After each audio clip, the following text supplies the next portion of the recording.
So what is Empyreal? In a nutshell, Empyreal is a third-person action RPG about transcendental revelation.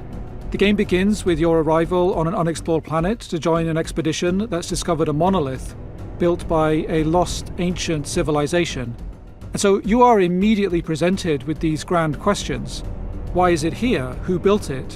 What was its original purpose? And perhaps even what power might it still contain? And as you progress through the story, you'll explore themes and ideas about humanity's place in the cosmos. Some of these themes have largely fallen out of favour in the modern world, perhaps you could even say postmodern world.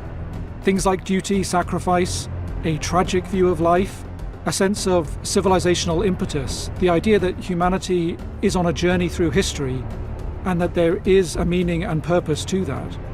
And so as you uncover what this ancient civilization managed to achieve, the question you have to consider is whether this still has relevance to the modern world. Despite all of its technological advancements, has the modern world forgotten some things that are important to humanity's story?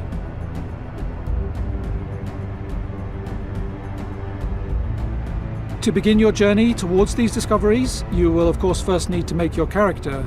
We have a fairly extensive character creation. You can play as male or female, and there's quite a lot of customization options beyond that.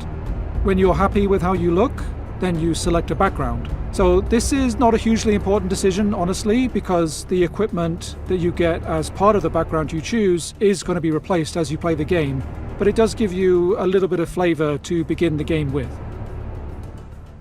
Once you finalize your character, you arrive in the hub to meet the rest of the expedition. Each member of the expedition has their own personal questline. All of these questlines have multiple endings, and it's even possible to fail them entirely. These quests each explore a different facet of the human condition, and this is based on the ideals of the individual themselves, the challenges they faced, and what they hope to ultimately achieve. But again, all revolving around this incredible discovery that the expedition has made. The gameplay of Empyreal is a mix of traditional third-person action and I would say isometric ARPG elements as well, in the way that abilities work in the game. The first thing to take note of is which weapon archetype you want to use, as this will have a big effect on your overall playstyle. Each weapon comes with its own core moveset, and they differ quite a lot from each other. You can change this later on, so it's not a class-based system. You pick up loot, and you can change your equipment, and that includes the weapon, which will change your core moveset. But in addition to that, and this is where those isometric ARPG elements come in, you equip abilities to your action bar. But you can only have a limited number of them equipped, so you equip 4 abilities, and in addition to that, an ultimate ability, but there are many, many more in the game. Choosing what abilities you like is a big part of making your build.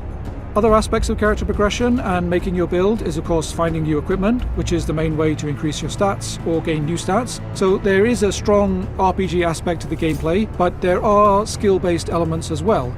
You can do perfectly timed attacks, deflects, parries, and even some abilities have extra effects if they are perfectly timed. One of the most important and unique features of the game is something that we call cartograms. Cartograms are the levels that you play in the game, and you can almost think of these as a blueprint for some of the aspects that you're encountering in a level. I want to highlight that we don't do procedural level design. We do the level design by hand because we wanted to create all sorts of interesting details, shortcuts, hidden nooks and crannies, and things like that. But what enemies you face, what loot you can find, how many lives you get, what element you'll need a matching resistance to, all of these things and several more are randomly generated. So while the overall level layout is fixed, there'll be many ways in which each level is different depending on the attributes of the cartogram you're using to access it.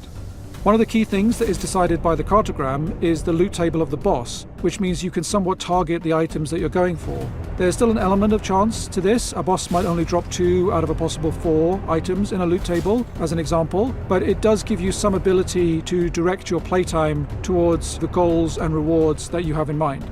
The last thing to note with cartograms is that you can actually share these with other players. So if you found a cartogram that had a really powerful item, you can share it with another player so they have a chance of getting it too. You could give it away or you could trade it. So there's a cooperative aspect which allows players to share the cool levels they find with each other. I think it's important to emphasize that Empyreal is a single-player game. It plays like a single-player game, but we do have a few asynchronous, cooperative, multiplayer elements that will allow you to just feel the presence of other players in the world as you play through it. And my personal favorite of these is a feature that we call Into the Ether. When you defeat a boss, you'll get this tear in the ether appear, and this is an opportunity for you to donate, essentially gift an item from your inventory into the ether, and this will cause it to potentially appear in another player's game. And if it goes through this process, it will get a big increase to its stats. But there's no immediate direct reward for you doing this, which means it's really up to the players, in fact the community as a whole, to make it work. And I'm quite curious to see how, or even if, players engage with this feature. At Silent Games, though we are a small team, our ambition is to make feature-rich games that have a great deal of depth to them, both in terms of the mechanics, the combat, the RPG systems, but to the narrative as well, with themes that are thought-provoking and a detailed backstory to give context to the world and the universe.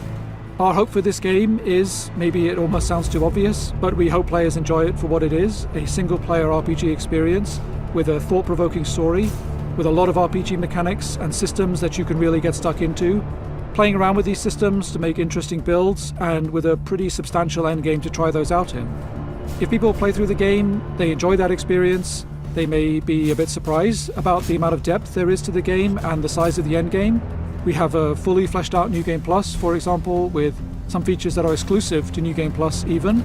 So play through all of that and then leave happy, then we would consider that to be a big success.